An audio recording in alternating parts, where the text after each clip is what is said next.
America, it's time. Time for an all-out assault on the mainstream media.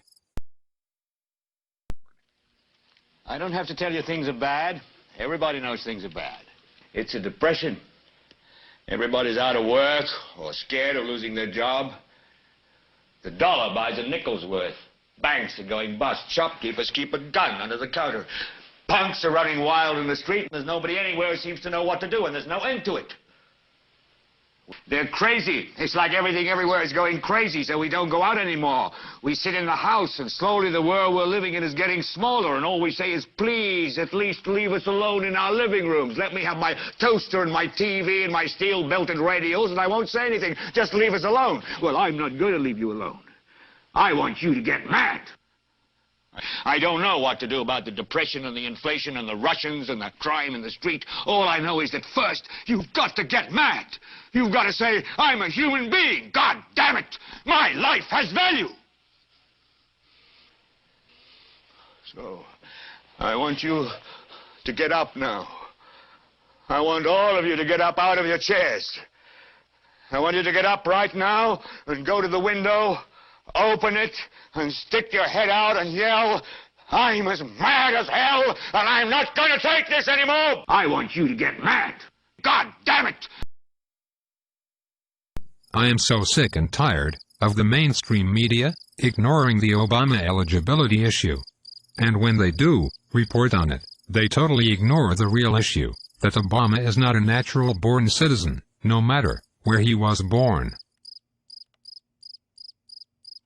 Is this the reason for the eligibility media blackout? David Rockefeller, speaking at the June 1991 Bilderberg meeting in Baden, Germany, a meeting also attended by then-Governor Bill Clinton and by Dan Quayle. We are grateful to the Washington Post, the New York Times, Time magazine, and other great publications, whose directors have attended our meetings and respected their promises of discretion for almost 40 years. He went on to explain, it would have been impossible for us to develop our plan for the world if we had been subjected to the lights of publicity during those years. But the world is more sophisticated and prepared to march towards a world government. The supranational sovereignty of an intellectual elite and world bankers is surely preferable to the national autodetermination practiced in past centuries. They go on and on about the birth certificate when it is nothing more than a red herring. Even if it were proven that Obama was born in Hawaii, he would still not be a natural-born citizen, since both parents need to be citizens at the time of birth for that child to be natural-born. We have already proven, by Supreme Court precedent, the definition of natural-born citizen. According to Minor v. Happeningnow, it states, the Constitution does not in words say, who shall be natural-born citizens. Resort must be had elsewhere to ascertain that. At common law, with the nomenclature of which the framers of the Constitution were familiar, it was never doubted that all children, born in a country of parents, who were its citizens, became themselves, upon their birth, citizens also. These were natives, or natural-born citizens, as distinguished from aliens or foreigners. Some authorities go further, and include as citizens, children born within the jurisdiction, without reference to the citizenship of their parents. As to this class there have been doubts, but never as to the first.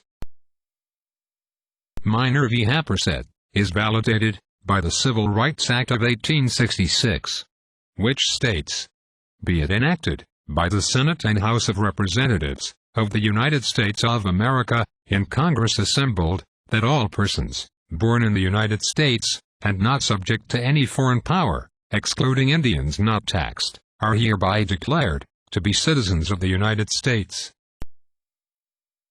On top of that, the naturalization oath of allegiance is further confirmation of both, and it states, I hereby declare, on oath, that I absolutely and entirely renounce, and abjure, all allegiance and fidelity, to any foreign prince, potentate, state or sovereignty, of whom or which I have heretofore been a subject, or citizen. Now why Would they require naturalized citizens to have full allegiance, but not require any other citizen to have full allegiance? That would be unconstitutional, and make naturalized citizens above other citizens, and not equal. Our issue has nothing at all to do with where Obama was born, because a birth certificate is 100% irrelevant to someone's natural-born citizenship. It will, however, be relevant in a criminal case when he's charged with forgery. Our main problem is getting the media to talk about the real issue, and that is whether or not Obama is a natural-born citizen, not where he was born.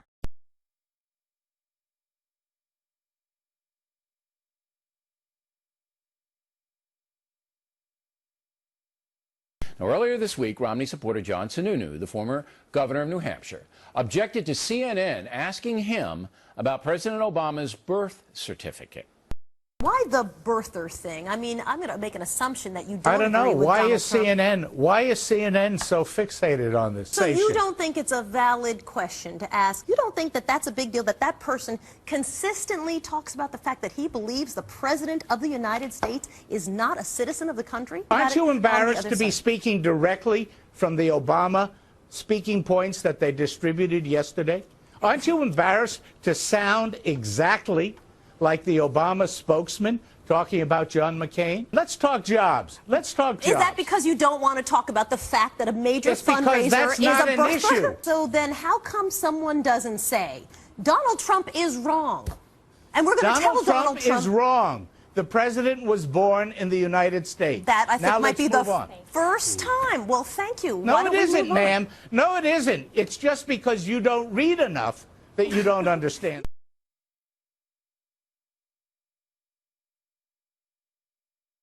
Hey, Donald, last week on the program, we talked about the birther issue. It became another media firestorm. I made the keynote speech in North Carolina this weekend. The biggest applause was when the issue of birthplace was brought up. It was standing up. The people went crazy.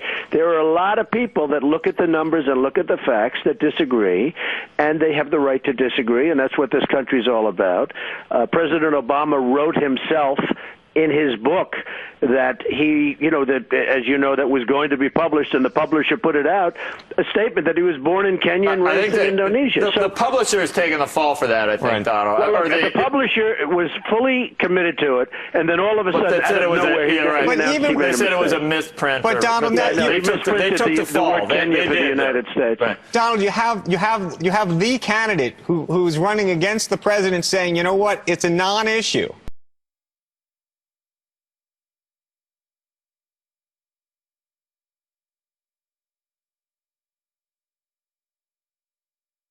Here's the fundamental problem, aside from it being absolutely crazy, it's just this anger and hatred towards the president. And the part that apparently these folks just don't want to comprehend or accept is the president is likable. The president is a person that the American people like and believe in. And so the notion that somehow you're going to question his American bona fides or that he wasn't born here, I mean, it's this tinfoil brigade that doesn't even pass the laugh test. Crystal, what's this say about Republicans? Well, I don't know how much more evidence we have to have that there is a racial component to this. I mean, ever since the president was elected, and even before that, you've had these crazy chainmails going out. You've had all of these efforts, including birtherism, to paint him as the other. Why is the birther issue, why is this conversation even taking place in the middle of the country? There are facts that back up that President Obama is an American citizen. He loves the country. He was born. He has got all the documentation. Why is this an issue? The problem here is that the Republican Party engaged in a short-term strategy in 2010 to ride the hatred and the anger of the far-right Tea Party. And what has happened now is they have completely consumed the entire Republican Party. Well, I mean, when you have a state party talking about putting it on the platform, how much more radical can you get? I mean, they do not want to accept this president. All right, well, and we had in Virginia, in my home state, we had one of the local county parties send out an email calling for armed revolution if the president is reelected. That's the Republican Party machinery sending out that sort of hateful, violent message. When was the last time, the last president, that anyone questioned whether they were an American? I mean, it's really that simple. And so that you have fringes within the Republican Party that are saying this, I think just, it just sends it puts a bad taste in a lot of people's mouth, and it's just so counterproductive. It's just the worst type of politics.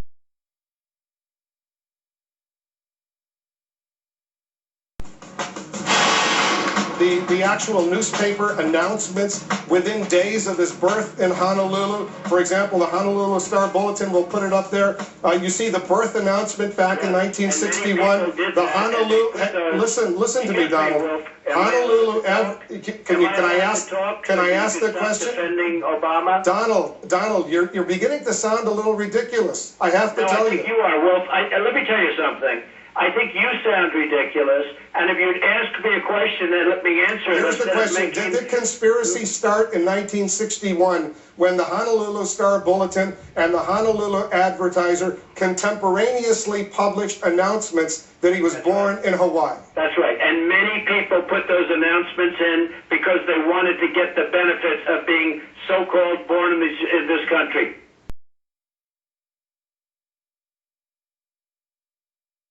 Here's the latest. This is U.S. Congressman from Colorado, Mike Kaufman, at a fundraiser last week. I don't know whether Barack Obama was born in the United States or not. I don't know that. But I do know this, that in his heart, he's not an American. He's just not an American. He says the president's an undocumented alien. Then he says he's outright un-American. Who votes for these odd ducks, these political quacks?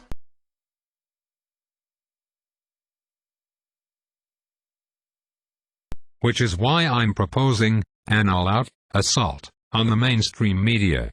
I know that many write the media every day, with proof about Obama not being eligible, but what I'm suggesting is a total ambush, where thousands send 1+ emails a day, with fact after fact, and we do it for a full week, so that we clog their emails, to where that is all they see, everywhere they look.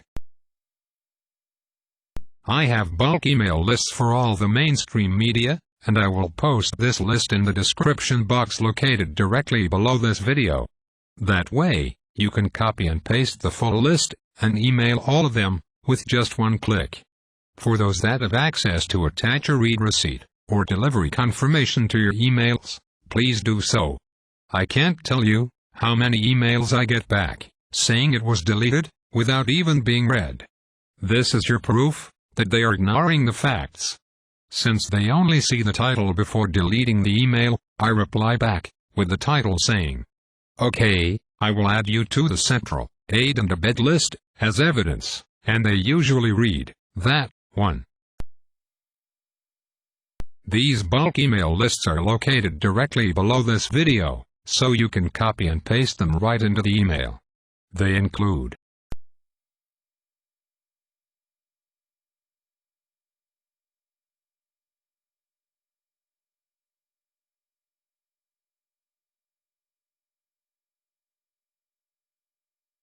So please, take 5 minutes, and I believe that if each email recipient gets just 1,000 emails every day for a week, how can they not talk about it?